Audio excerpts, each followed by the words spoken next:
ওইসব বালচাল কলাগুলো তুই বানাকে এবারে যে করেই হোক ঘাস তো আমাকে হতেই হবে। সেটা বাবা কিছু বানাতে হবে, এমন একটা জিনিস বানিয়ে স্যারকে চলতে দেবো না, দেখবি স্যার প্রথম পুরস্কারটা আমাকেই দেবে।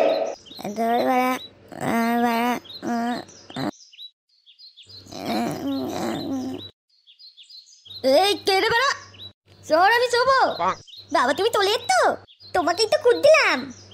কেন চোদনা, তুই আমাকে খুঁজছিলিস কেন? তুমি কি মাটি দিয়ে কোনো হাতের কাজ বানাতে পারো? কি হইতে মাটি দিয়ে হাতের কাজ? সেটা আবার কি? আলে স্কুল থেকে আমাকে হাতের কাজ দিতে মাটি দিয়ে কিছু বানিয়ে নিয়ে যেতে হবে। স্যার বলেতে যে যত সুন্দর হাতের কাজ বানাবে সে ফার্স্ট হবে। ও বাড়া এই ব্যাপার, যা দাদু লেবাটা মাটি দিয়ে বানিয়ে নিয়ে যাগে, দেখ বাস্তবি। হ্যাঁ বাড়া আমার পাচ্ছে ঘুম, আর এই বোদাটা কানের পাশে বাল বাল শুরু করেছে তো। বাড়া আমি বলছি আমার জেলায়, আর এই চুরির ভাই নাকি মাটি দিয়ে হাতের কাজ বানাবে।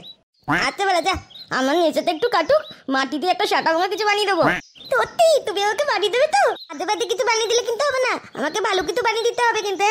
আরে হ্যাঁ রে বাড়া, বললাম তো মাটি দিয়ে শাটা গোমা কিছু জিনিস বানিয়ে দেবো। আমি কালকে বানিয়ে ঘরের পিছনে রোদে শুকাতে দিয়ে দেবো, তুই কালকে স্কুলে যাওয়ার সময় নিয়ে চলে যাবি। দেখবি বেলা সবাই দেখেই পাগল চোদা হয়ে যাবে। এবার তুই বোধার বল এখান থেকে যা, তো যা দ্রুত যা। আমি বারা আগে একটু ঘুমিয়ে নি, তারপর দেখছি কি করতে হয়।